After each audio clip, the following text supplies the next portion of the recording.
Hey guys, I'm going to make some videos for my friends and family so they can kind of see what I'm doing since I have to live so far away from them. And if you want to watch, then you can. I would be more than happy for you to watch and enjoy. If you're into gel printing, or if you want to know what it is, or whatever. So, you guys, this is so much fun. So, first video I'm going to make, I'm just going to show you some of the things that I use in order to make the prints, and then I'll make a separate video on some of the prints, and if I ever learn to use my camera better, then I might even actually make a video showing you some making some of them. But I can do this for hours and hours and hours, so I'm sure nobody wants to watch a video that long, but maybe if I break it up, you know. Alright, some of the basics are, first are the gel plates. They make different brands of these. I got mine, I think, off of eBay, or not eBay, Amazon. Ended up being the cheapest when I was looking. So, this is an 8.5 by 11, which is, I usually use every time. That's the biggest one I have. They make a bigger one, but this one works fine for me. And then this last time, it's my birthday weekend, so I've been doing a lot of jelly printing because that's what I wanted to do for my birthday. Instead of cooking and cleaning, I just took the time to make a whole bunch of prints. So anyway, this is my 5 by 7, and I use these at the same time a lot. Sometimes I'll use all 3 of them at the same time, and then this is my 6 by 6. So these 2 are the ones that I've been using. I'm going to show you what it looks like. So just in case y'all want to get into this, you know, either get one because it's so much fun, or come see me and try it out. If you're family and friends, I don't know that I really want strangers showing up at my door at this point, but hey, you just never know. It's fun. So anyway, this is what it looks like. To me, if you ever made Knox blocks gelatin, you know, well, it's kind of harder than, you know, it's firmer than that, but that's what it reminds me of when I got it. And you'll want to keep these sheets, and I really shouldn't have bent that one like that, and store these flat, because you want them to stay flat and crisp, so, and not get punctured. You also want to make sure that the tools that you use on it are not sharp, so that it doesn't cut into it. And I know that there are recipes on the internet for making your own, but I just saved the money and bought them because I didn't want to do that. But store them in the containers. Store them flat. It's a good idea so you don't mess the corners up. Okay, then you'll need paint. So I've found that cheap paint works just fine. Any kind of paint, you know, will have different effects depending on the paint, the paper, everything. This one I got for my birthday. I went and got some of those at half price at Hobby Lobby. I got this at Hobby Lobby too. And then I think that's a Michael's brand I got, and I really like that color. And then this is just from Walmart. I got several from Walmart. I like all of those. I also will use my rubber stamps. You need to clean them after you use them. They say it could ruin your rubber.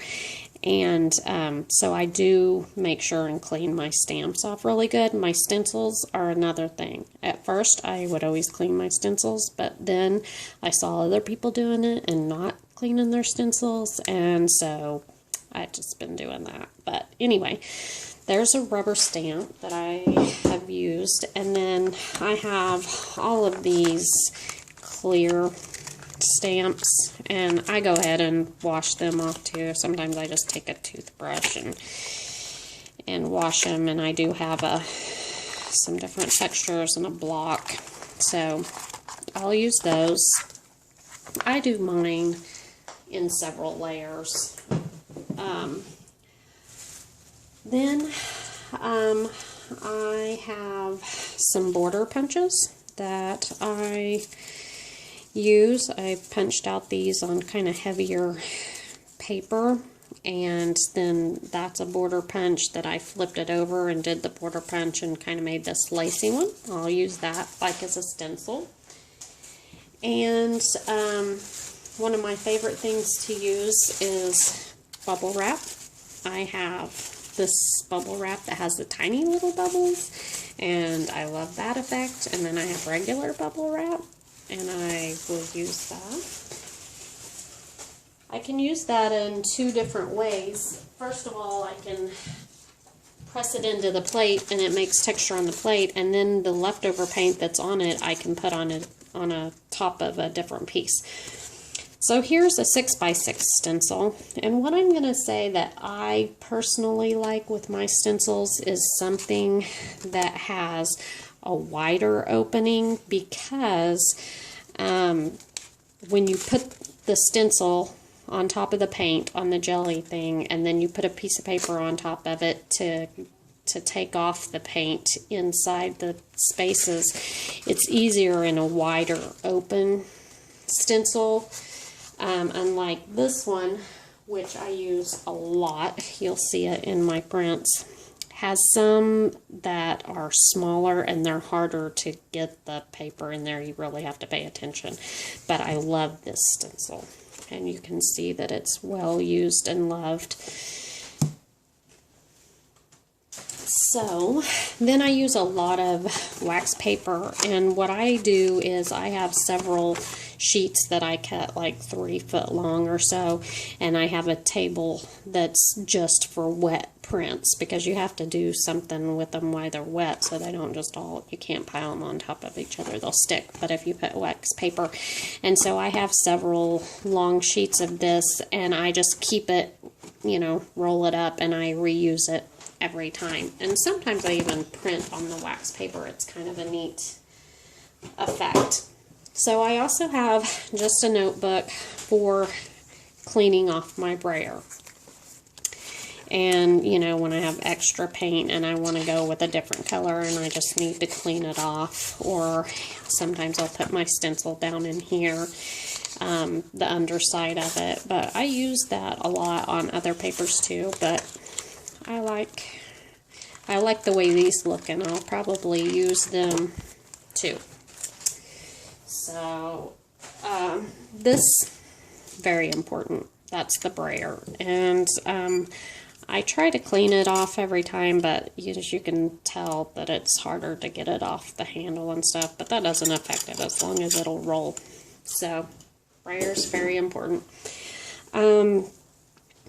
Then I also use my embossing folders. I will take cardstock and I will make an impression of the embossing folder, and then I will press it down onto the gel plate and make textures in the paint. Or I also then will try to get the paint off of this onto something else. So this last time I didn't use that as much, but in previous times, which I may go back and show you all my jelly prints, I don't know. So, and these, I went with my sister to the pottery store, because she does pottery, which I'll talk about next, and I found these rollers, and I thought, oh, that would work awesome with my thing. So they have handles, kind of like a paint roller, and then you can roll it and then roll it onto paper, or you can roll, and when you roll it on the jelly plate, then it makes a texture on there too. So I got those and I absolutely love it. Okay, so back to my sister. I made some prints just for her. I'm going to make her some cards and some tags, and she does pottery, and so a lot of times she gives it as gifts, so I thought I could make her some cute little cards to go with her gifts. because I think that looks kind of like some of her glazes. So I got this die set. It's from Echo Parks Paper Company, the Hot Cocoa die set. And so I used the cup, and then I used the separate die that makes the liquid inside of it. And so I made some sheets for the liquid and some sheets for the cup itself. And I'm going to go over those sheets right now, because if you look at them, they're just kind of plain and boring. But since I showed you this, maybe you'll be able to see what I'm talking about. So here is for the liquid. I made these 2 sheets. Obviously, I like my coffee creamy, so maybe it will stand out a little more. And then these are the pages for the cup. So there's this, and you gotta think of it just in certain areas, so all the cups will, and if you put that die on them, they will look different. Sorry, so shadowy, not a good video maker, but anyway. So this one has a little glitter on it, so cool, and so does this one. So hopefully those I can get done and get to her soon. So I'm going to shut this video off, and I'm going to come back in another video that's just going to be looking at the prints that I made.